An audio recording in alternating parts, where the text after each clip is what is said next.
Howdy, it's Danya Kraster. I'm in a good mood today, and that means shitty tools time. What do we have here today? The Ikea toolkit.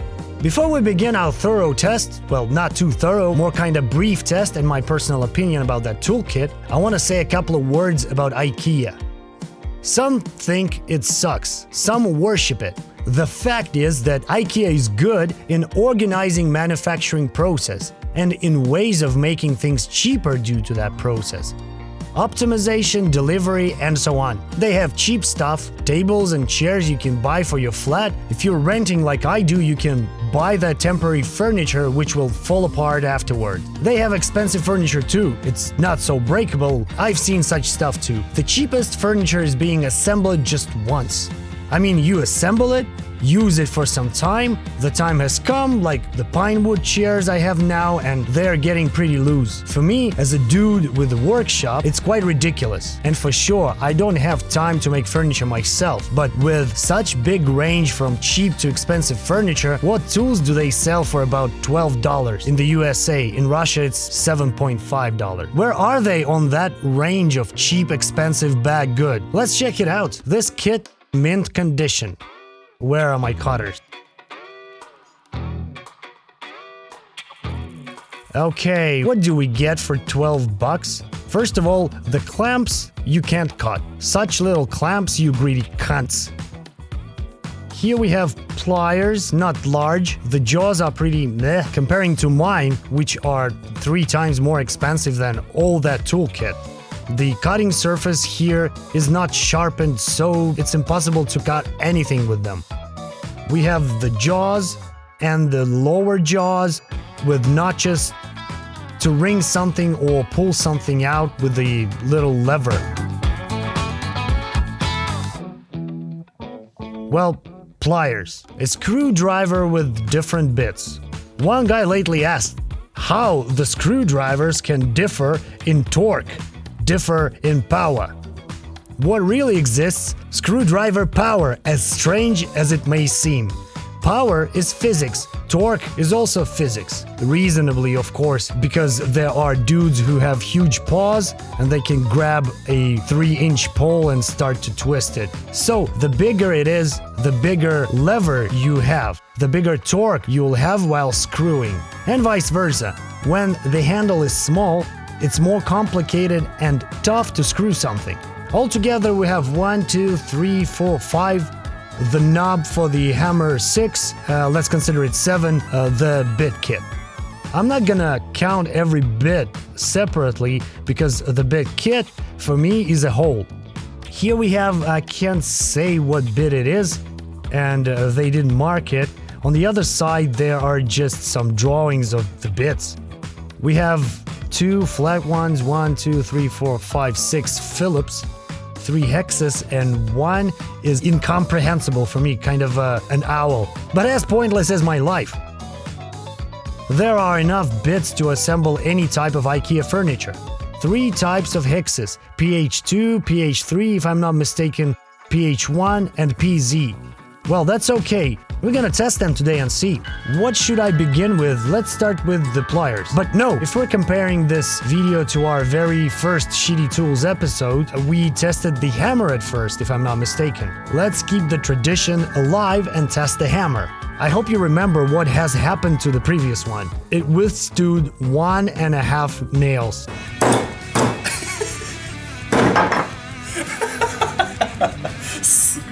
Here it's completely different, but actually one from the dollar store then was about 60 cents a piece. Here we have like 5.5 items. Let's not count that, like 60 cents for a knob.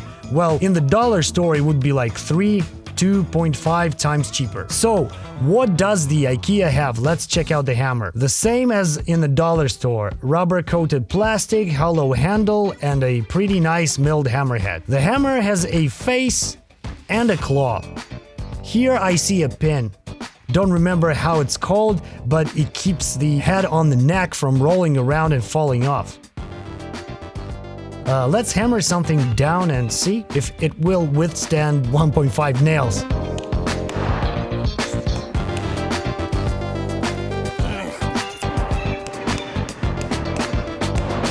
Eh, fuck me, he's making a review, can't hammer down a nail. What an asshole. That's me reading the comments already. Holy shit, is it the hammer or my hands? I'll take my hammer. To be honest, I use the hammer once a year to hammer down 2 nails.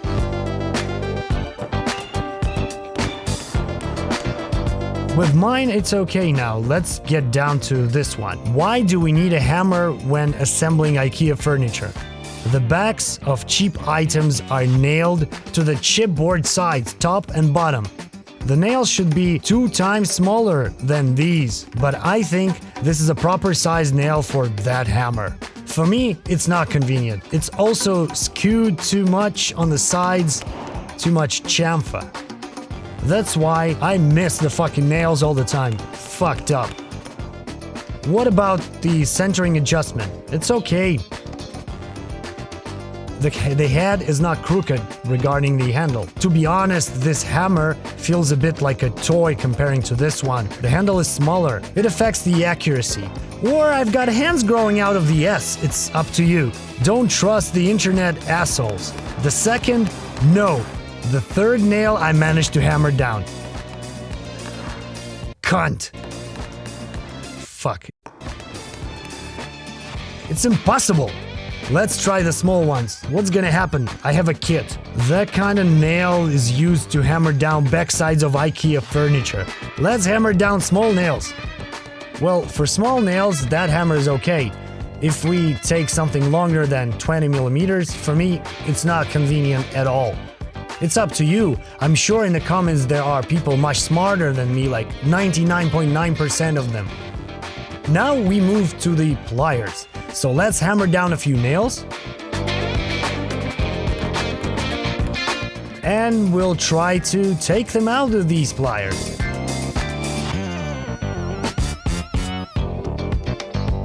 For small nails and that pine wood and chipboard, the jaws have proper grabbing ability. Grabbing! With these fucking monsters you can even grab the carbon steel and they won't slip. Let's check these ones. Now I'll take, well, the same 10 centimeters nail and see how them both can handle it. As you can see, mine also have notches, and I'm gonna use the small notches.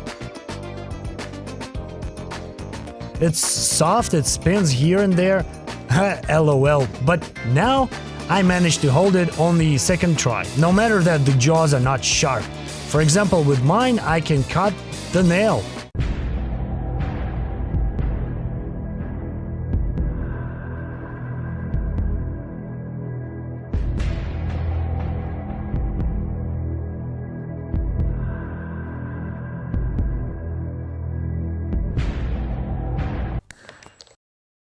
No problem, 10 fucking centimeter nail with pliers, no problem.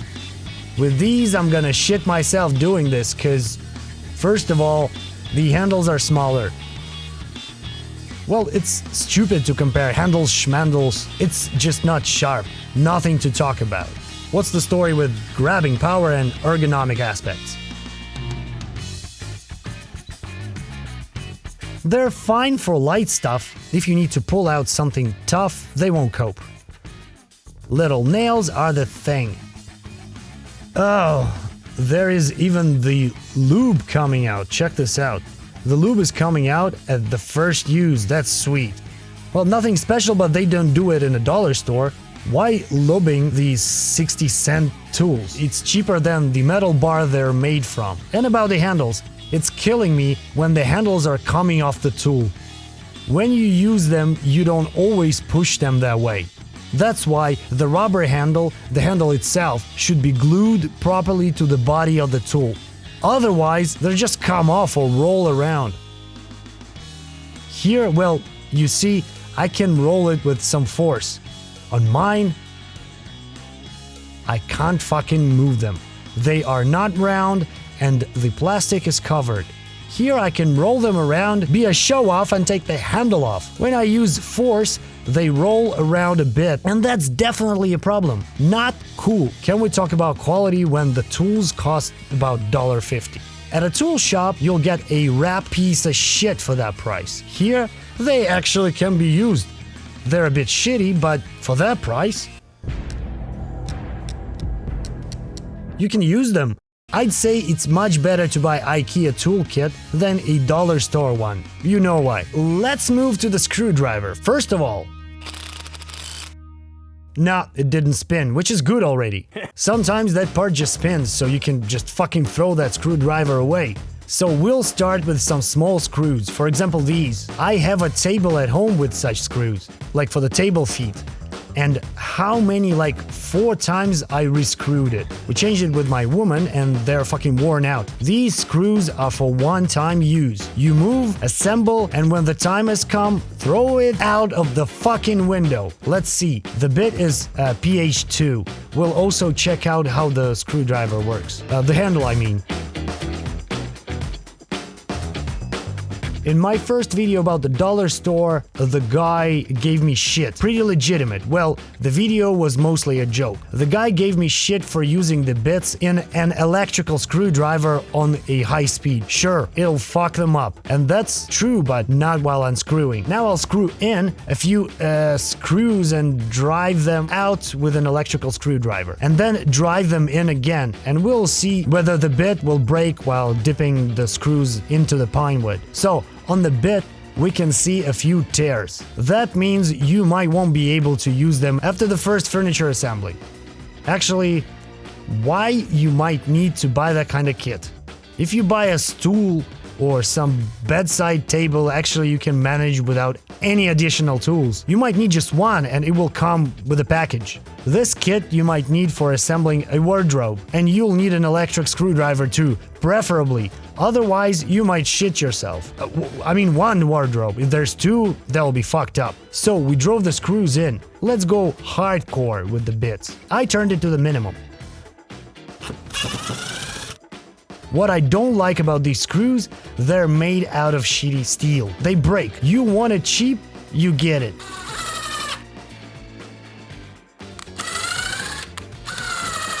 Okay, let's increase the power.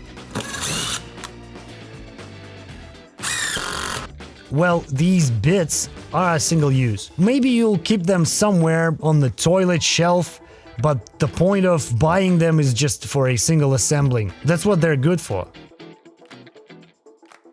While assembling the furniture, you might need a mallet. That's a fine bonus. Buying it separately, like when you assemble a side and a top and something is crooked a bit, you won't reassemble it. It's better to use the mallet and then screw it down. Here we have a bonus, a hammer knob. Or it's a spare cup for a table foot you have forgotten to buy. Like, the mallet is okay. Let's take something white. Well, not really white, but kind of fancy surface. BRB.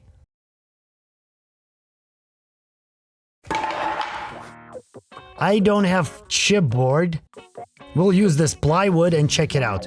The hardness is the same. A big mallet. Why do we need it and why it looks like that? It's soft and wide. The bigger the surface is, the fewer dents we'll have. The stronger you can strike some shit without denting it. No dents. Also, it's in 2 colors, to hit white and black surfaces without leaving any traces. With that hammer... Fuck, seems like I nailed that plywood to my table. So, you get it. The surface of these 2 tools is completely different. So, with this, you have to hit softly, if you don't want to leave any dents. I'm going to hit it now.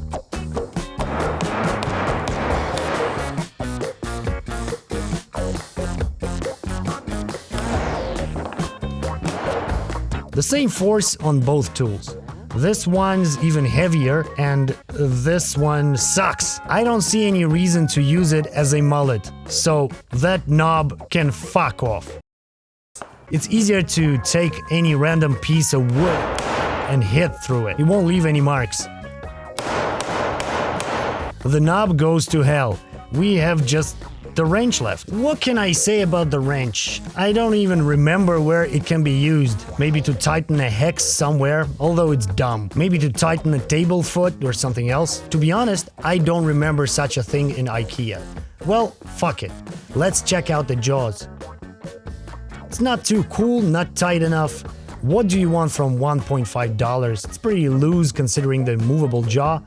Let's compare it to mine. It's not too expensive. Well, not expensive at all. It's Matrix. It was about $4.5, but it serves me faithfully, although it's pretty loose. Many people might think I consider my tools to be the gold standard. Fuck no. There are tools like 20 times more expensive than the best I have. Like these pliers cost 25 bucks. But that's not the limit for the tools. That's enough for me. I don't know what to say about that wrench. It clanks, it shakes, it's definitely made out of crap. The handle is small. Well, the profile here is not too big. Here, the worm screw is loose. Unlike mine, the movable jaw is way too loose. Actually, it's all the same than with other tools. Nothing special, but when you need it, it might actually come in handy. Single use, single, I repeat. What do we have here for 12 bucks? Pliers that are pliers, but they can't cut and the handles will become loose sooner or later. The screwdriver, again, let's consider it not to be the home toolkit. I mean, it's definitely not a workshop toolkit. It's a toolkit to keep at home and be used once a year to tighten something somewhere. Or you buy it, just think, why the fuck would you need it? To assemble the furniture when you move and have to do it quickly without spending too much. 12 bucks for that quality is awesome. The screwdriver, let's try once again if the handle will spin.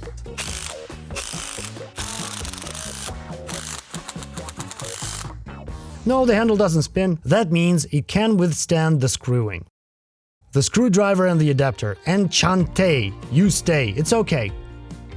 But if you screw something for a long time, you get blisters here.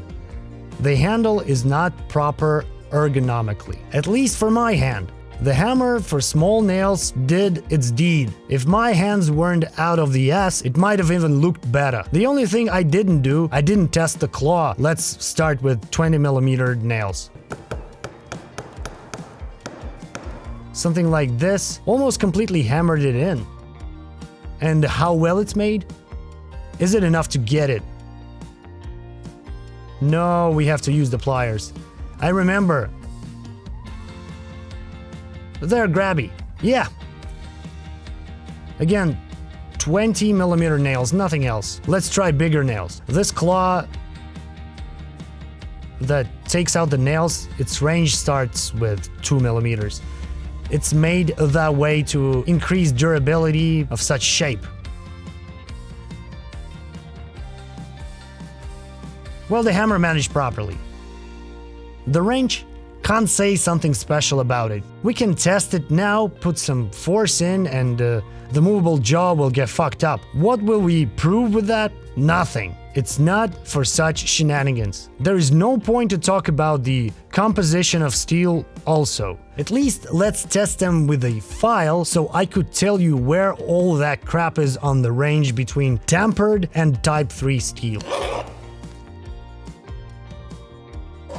It's not Type 3 steel, which is weird, isn't it? Kinda a bit lower than Type U9 or U12 steel. Dig-handed inventor testing the steel with a file. Yeah, that's me, Crasters here. Only usual inspection, no chemical tests and other crap. It should be a shitty tools episode. It was supposed to be shitty, but what we get is proper single-use tools. 12 bucks for that. I don't think that's too much. Imagine the expenses on the moving home, delivery, some booze, pay the moving man, 12 bucks just to assemble a couple of wardrobes in peace. I think that's fine. Honestly, even when I was a student drinking half of my wage away, 12 bucks wasn't too much for me. These are the home tools which you can buy if you trust my expertise.